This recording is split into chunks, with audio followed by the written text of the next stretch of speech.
Yes guys, it's FPL Guy here and welcome back to the FPL Guy YouTube channel. How's everyone doing? I hope you're having a fantastic day. Now in today's video, we have a very special guest with us today. Mr. Number 9 in the world, also known as FPL Daddy. Welcome. Thank you so much for that warm welcome, FPL Guy. I'm stoked to be a part of this. And I just got an invite from you, and I don't think I had to even think twice before joining this. I really Thank you so appreciate you much. being here. Yeah, no worries. I appreciate you being here. So, I know this has been quite a long international break for you guys. It's been very long for me, so I hope this next 15-20 minutes will cure your boredom and you get some valuable information out of this video.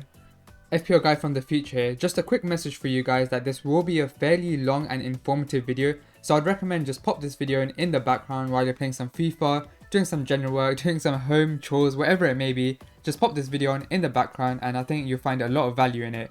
Let's get back into the video. I know you guys want to ask some questions with FPL Daddy since he is number 9 in the world. So first of all, I'm going to ask you, did you have any specific plan at the start of this season to get you to the rank you are at the moment? To be honest, I never even dreamed of being number 9 in the world and number 1 in my country. I did not have a plan to start with, but I had a great start. I don't remember the exact number, but I think I had about 115 points in my first game week. My rank was about 14k, and I just tried to keep it simple and just kept building on that. I honestly didn't do anything specifically different to get this rank. But as far as selecting my players was concerned, I mostly relied on the game highlights I watched myself rather than just going by stats. Okay, fair enough. So you're using some highlights and you're keeping it nice and simple, and you're also using some stats, so a bit of everything. True. I mean, it's not that I don't use the stats at all. I do, but then to make that final decision, say between two players, I trust my instinct based on the videos I watch. I mean, the highlights I watch. Fair enough. I guess I'll have to watch every highlight as well now. Awesome. Okay, so the next question, I think a lot of people find value in this, is that when you're in a situation where you need to take some hits, and it's, let's say a -8 hit, would you just go for it and just hope that it pays off, or do you try to avoid any hit? See, so I've been at this rank only recently, and I did have an option of taking a hit and getting somebody like a Chelsea defender for my last game week. But I think it's absolutely okay to take a hit, provided you're absolutely sure about the fact that that hit will give you the returns. Because let's say you take a hit of -4 for a midfielder, that specific midfielder needs to at least get an assist for that player to just substantiate the returns. Yeah. So that's, I think, a little ambitious from, say, a medium priced midfielder. But apart from that, I think it's absolutely okay to take a hit. For example, now I'm pretty sure a lot of people will actually take a hit to get a City defender. I think that's a good punt to make, because all of us, I mean, we know that City has the highest chance of getting a clean sheet this game week. So I think you should know the risk you're taking, but if you can avoid it, yeah, for sure. Like, for example, I wouldn't probably get a Chelsea defender for this game week by taking a hit, because I know that Brentford is so dangerous. So I think you need to take a chance there. But as far as you're okay with the downside of that chance, I think you should be good to go. So it's all about taking those tactical risks. Yeah, that's really good. Yes, and then all the guys that are looking to get in City player, is even if you're taking a hit for it, you've heard it from FPL Daddy, it's alright, you can do it, especially with Burnley at home. You can see a clean sheet, and if you're going for someone like Cancelo, there's a very high chance of getting some sort of attacking return. Absolutely. Another thing also, I think you need to be really spot on is with the choice of player. You can't be picking a player who has a rotation risk to him. So just make sure that you're fully covered while you're taking your hit. Yeah, and we'll talk more about this in just a moment. And finally, one more question before we get into the players. What kind of plans do you have going forward in the next couple of game weeks? I mean, the international break itself has been a roller coaster. At first, you know that Trent, Reece James aren't coming back. Suddenly, you know that those guys are back in training and Lukaku is injured. So I honestly think you really can't make your changes until and unless you've heard all the managers speak before the game. So I'm just keeping it absolutely to the deadline. Yeah, really good point. I always try to keep my transfers as late as possible. So yeah, that's a good tip. Yeah, me too. I mean, I'm okay with losing that point one, but I'd rather have my player playing that game. Yeah, 100%. Alright guys, let's jump into the actual players for the watch list for game week 8. Alright guys, let's get into the specific players. Just before we do that, I just want to say, if you find any value in this video at all, I'd very much appreciate you subscribing to the channel and dropping a like on the video. And also, a huge thank you for FPLDADDY for coming onto the channel. So I'll leave his links down in the description, so definitely do check those out. And now let's actually get into the players. So first of all, we're going to be talking about the goalkeepers. So the two very popular goalkeepers on the wildcard currently are going to be Sanchez and Ramsdale. So let me pop them in here first. So Ramsdale and Sanchez right next to each other. Here we go. So FPL Daddy, do you have any points you want to mention about these guys? I think they are the two most goalkeepers going around the wildcards right now. But I honestly think that selecting a Brighton defender right now might not be the best idea considering their fixtures. So if you just have a look at their fixtures, I don't think they'll maintain as many clean sheets they started with. Yeah. So I'm actually going to go against having a Brighton keeper myself. Yeah, so Norwich, there's a potential for a clean sheet, but the next two, very unlikely. Newcastle, I mean, it could be kind of tricky here. And then, yeah, coming up after that as well, it's 50-50 calls pretty much. And as for Ramsdale, what do you think about him? I think Ramsdale's a great option to actually have as a keeper. He seems to be Arsenal's number one choice, and they play Crystal Palace, Aston Villa, and Watford in the next four. So I do think they have good fixtures. But if you actually want to have a backup keeper, you can make sure that the fixtures 12 and 14 are good so that they can be well rotated. Yeah, absolutely. And also Ramsdale is pretty much nailed on now, so that's nothing to worry about. Any other mentions you want to do? Maybe Mendy? Yep. I mean, a lot of people are confused about which Chelsea defender to pick, provided, because of the rotation risk which comes with the November and December fixtures and also the Champions League coming in. So instead of breaking your head on Alonso versus Chilwell versus Rudiger, I think you can just close your eyes and pick Mendy if you really want to pick a Chelsea defender or a keeper. Yeah. Yeah, absolutely. Fair point. No rotation risk there. And Chelsea are looking very solid at the back. So these couple of fixtures coming up, I can definitely see some clean sheets happening. Cool. And so moving on to the defenders. So we're going to be comparing some very popular options. And the first comparison is going to be with Trent and Cancelo. So let me first of all go grab these two guys. Now Trent is currently flagged orange, but he should be ready for game week 8, so that's nothing to worry about. Now these two players, me and FPL Daddy both agree that they're pretty much 100% should be in your team. The fixtures are there. I mean, you can argue that United and maybe even West Ham is a little bit tricky, but with Trent, the amount of chances he's creating for the team, you just have to have him. He's going to be getting those assists, and clean sheets are very likely as well, especially for Manchester City. They're top of the table when it comes to defence, and with these fixtures, the chances of clean sheets are high, and we know what Cancelo can do. He's just as likely to get those assists as Trent, so we both agree that you should have both of them. Anything to add to that? So a couple of, I would actually like to add a couple of points. Number one, that Cancelo actually seems to be one of the best players at City right now. He's the one standing out, and Pep seems to be rotating lesser than his previous seasons. So Cancelo seems spot on. Yeah. And I would also like to talk about another problem or a confusion which players or managers seem to have, where they want to pick between the two, but I think the best decision is to actually keep Trent and Cancelo. I'll tell you the reason. So if you actually get only Cancelo and put Trent out, it's very hard to make that million and a half later just to get a defender. You'll have to sell another player, which means you'll have to take a hit of -4. So you'd rather have both and have a strong bench among the budget options in the defense.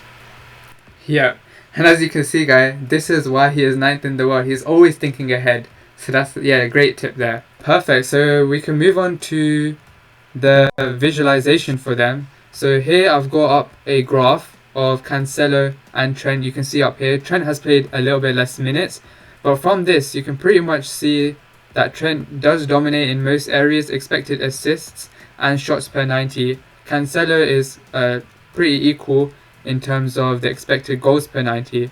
So I mean, for a defender, both of them have great stats. So this just backs our points of having them both in your team. So the next two players that we're going to be comparing are going to be the Chelsea defenders, Alonso and Azpilicueta.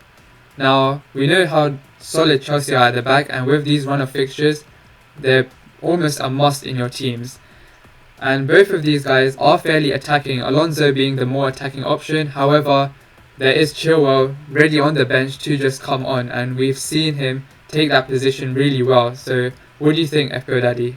So I mean, I honestly cannot pick between Alonso and Chilwell, but my gut says Chilwell will start more games. Oh, But okay, on the interesting. attacking front, I mean, both of them can actually outscore any midfielder or even a striker on their given day. The way that Chelsea set up as well, on the left side, they do get really high up the pitch. And again, as for that Absolutely. visualization here, we got Azpilicueta and Alonso. You can see that Alonso statistically really does outshine Azpilicueta here. You can see expected assists is fairly equal, but the other two stats, Alonso is far ahead. But another point you guys need to think of is that Aspilicueta is more or less one of the first names on the sheet. So Yes. he doesn't have much of a rotation risk. Because he also plays in the right centre back role, and it's either Christensen or Thiago Silva's whose minutes are limited. But if you want a safe bet, I think Aspilicueta is a better choice than Alonso or Chilwell. Yeah, so that's the trade-off, guys. Are you gonna risk getting a more attacking player, or do you wanna play a little bit more safer, go for the nailed-on player who can still perform and get those attacking returns, but just a lot, maybe their ceiling is a little bit lower sometimes. So just a couple of other defenders just to point out for you guys on Wildcard. You can go for someone like Marcel, who are pretty decent. The Wolves defense is looking alright, and he is quite attacking. For a fairly cheap option, he can do the job. As well as him, Livramento, as a right back, he does get quite high up the pitch and definitely does get into the box. And in last game week, he actually won the penalty to get that assist because of how high he was up that pitch. So if you want a really cheap 4.2 option, Livramento is your man. And finally, the other one I want to point out is going to be Tierney. He comes in at 4.9, and if you are expecting Arsenal to get a couple of clean sheets, he is a decent option, especially with those attacking returns under his belt. Anything else to add here? See, the thing is, you are mostly going to play only 3 or 4 defenders, so it's okay to not have an expensive number 5. I mean, an expensive fifth defender. So the whole point of having the fifth defender should only be to cover if one of the players is rotated. So I think it's absolutely okay even if you don't pick an expensive one, because you can even do with a 3-4-3. Yep, exactly. So the players on screen and the ones that I mentioned, those are going to be mainly your main 3 defenders or maybe 4 defenders. And your 5th one can be a very cheap option that you don't really need to use, that can just be on your bench. So moving on to the midfield now, the very popular guys at City, they are coming to a lot of teams. Especially with this run of fixtures, they are getting very interesting. And the 2 most popular ones that I'm seeing are actually Foden and Grealish. So let me just bring them into the team. So we have Foden and also going to bring in Grealish. There we go. So with this run of fixtures, although they're very nice, it's really important to just think, are they actually going to play? Now with Pep Roulette, we just don't know for any of their players, but we can make some educated guesses. So Foden hasn't played too many games recently. Yeah, he's played 86 minutes and then he played a full game. And then Grealish, he's actually been playing, I think, pretty much every game since he's joined. So yeah, look. So if we have a look, last game he played a bit less, but generally he started every single game here. And if you do go for a City player and they do start, then definitely, yeah, they are a really good shout. They're even potential captaincy options for you right there. I mean, it's a tough choice to make, but I think Foden's going to run away with the popularity because of his performance versus Liverpool. So Yeah. Foden's the one between the two right now.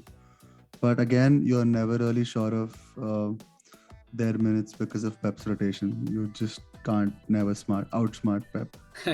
Exactly.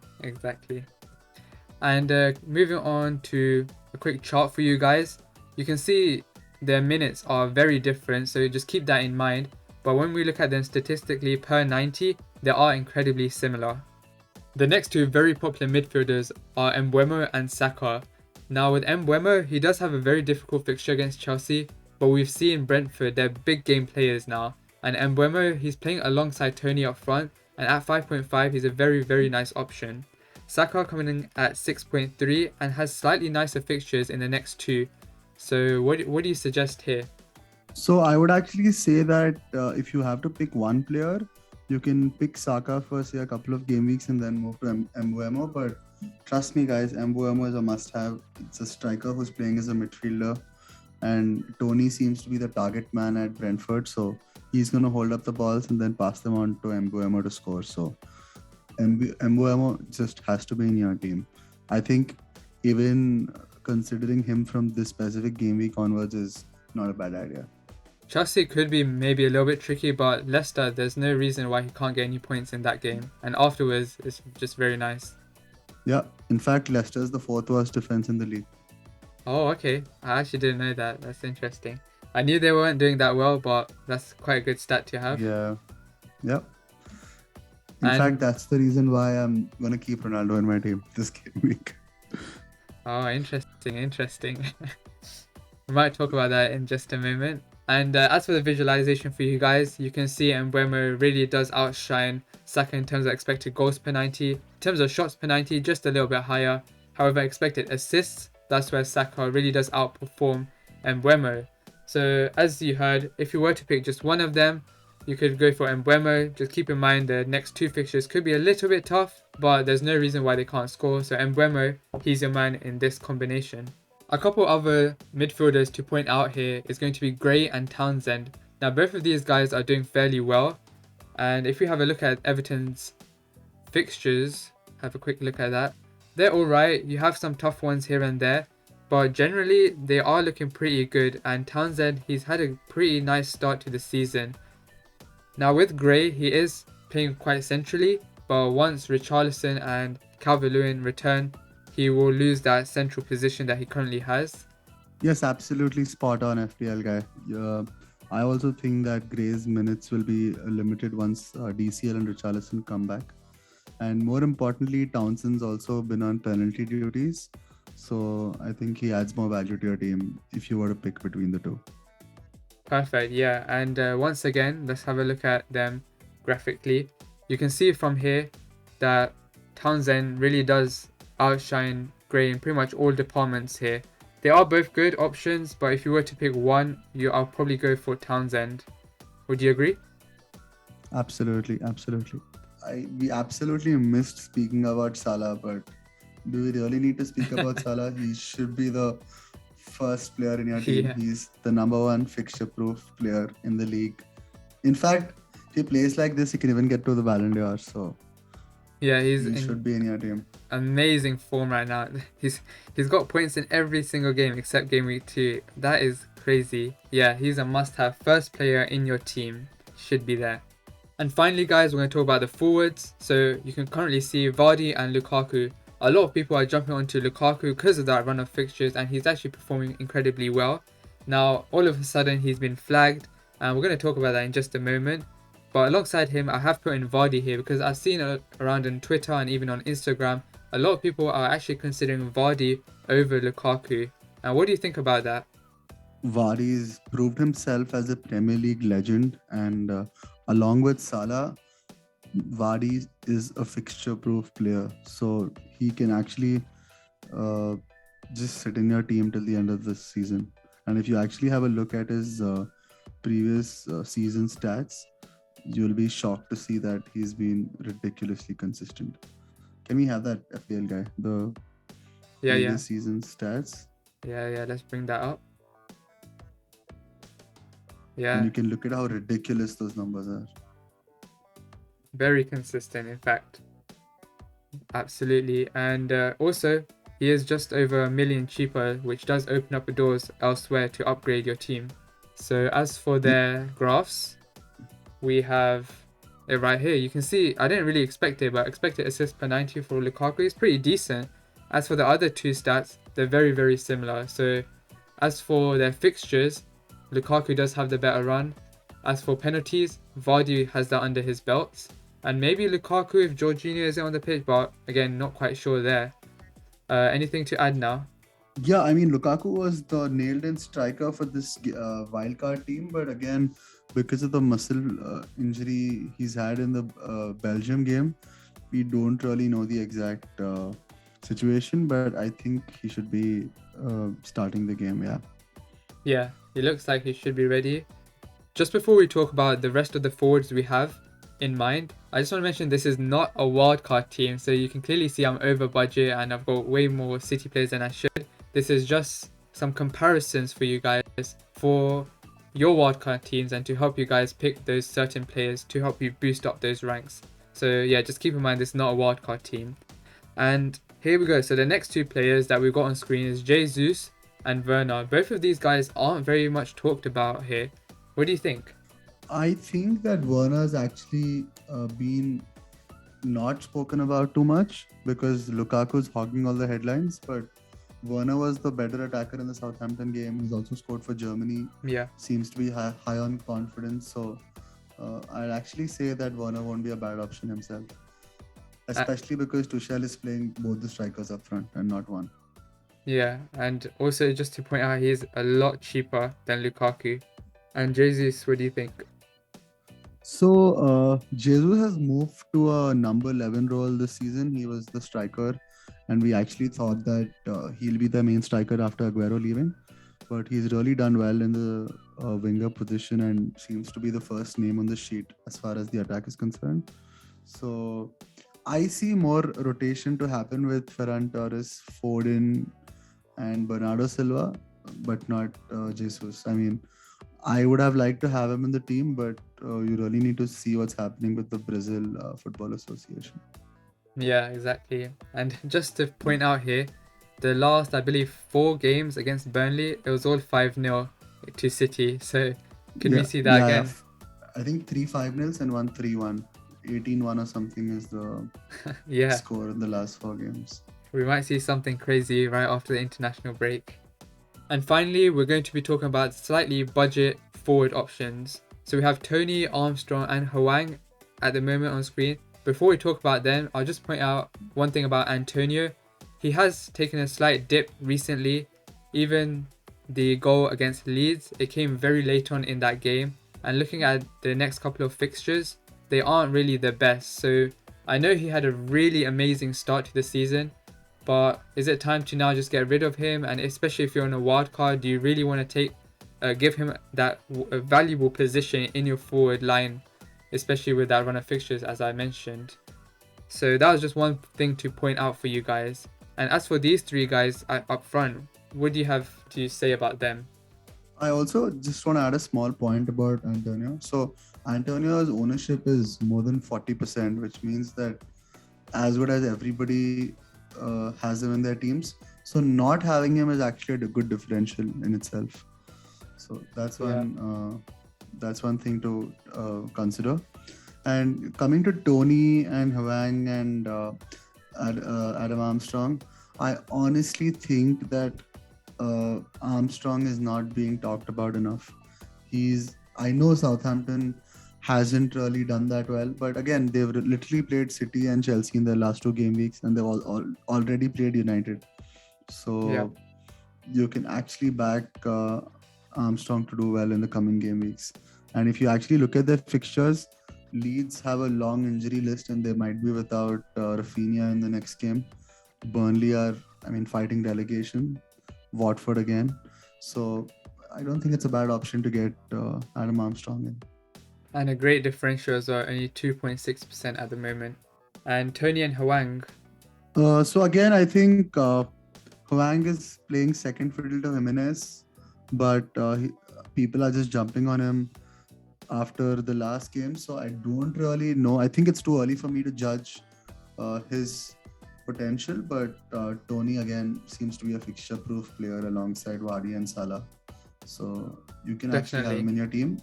But I think it's better to have either Tony or Mbeumo, but to be honest, even having both of them is not a bad idea. Yep, and having those penalties is just a nice added bonus for Tony. So now guys, I actually asked you guys on Instagram if you had any question for FPL Daddy that I could ask him in the video, and I got quite a lot of response and they're quite similar as well. So I got a lot of questions asking about Foden. Now we did already touch about Foden already in the video, but do you want to just give a quick summary of what you think about Foden and maybe City overall? Yes. So see, as things stand, Jesus is not going to be playing the game against Burnley, so you can feel a little good about yourself if you have Foden in your team, and he was the standout player in the Liverpool game too. So if you really want to pick a City attacker, I think Foden should be the one right now. Perfect, yeah. So you guys can definitely go for him. The next question I have is regarding that Wolves team and which positions we should really target. So do you have any specific players that you would suggest? I actually have three Wolves players myself in my team. I have Sas, Semedo, and Jimenez. But considering their fixtures and how good the fixtures are for other teams, I think we can actually do away with Wolves defenders and just keep Jimenez as a budget striker option. In fact, if you really want to replace Antonio, I think Jimenez is the one to pick. Perfect, yeah. And Wolves do have a much better run of fixtures than West Ham. Yeah. The next question I have here is that are hits such as a -8 for Cancelo and a Chelsea defender or maybe Diaz worth it for anyone who is not wildcarding? I think you want me to say no, but I think it's a good thing to do. Diaz and Cancelo seem to be the most spot on defenders in their team. You can also go for a defender plus a keeper in City, but not Chelsea yet because they're playing Brentford. But yeah, you can absolutely go ahead with two City defenders, which can also be a mix of a keeper and a defender. Awesome. And the final question here is that who are the best budget forward options? Now we kind of already spoke about this. We have Tony, Armstrong, Hwang currently on screen. If you were to rank these three players from best to worst, which ones would you get first?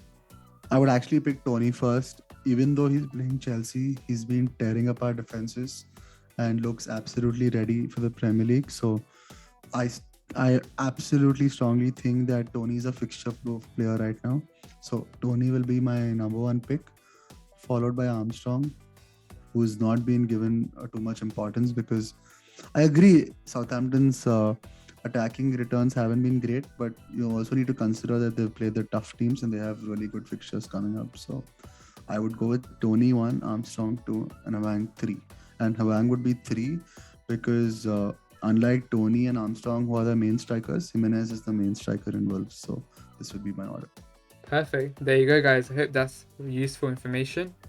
So with all this being said, guys, it's incredibly important to have a very strong bench, especially with COVID around and injuries popping out of nowhere. Having at least 2 playing bench options is very important. They can be those cheap options like Livramento that just come in if there's an unknown injury that suddenly occurs. You have that cover on your bench, even if it's those 2 points. They can add up and be very valuable in the long term.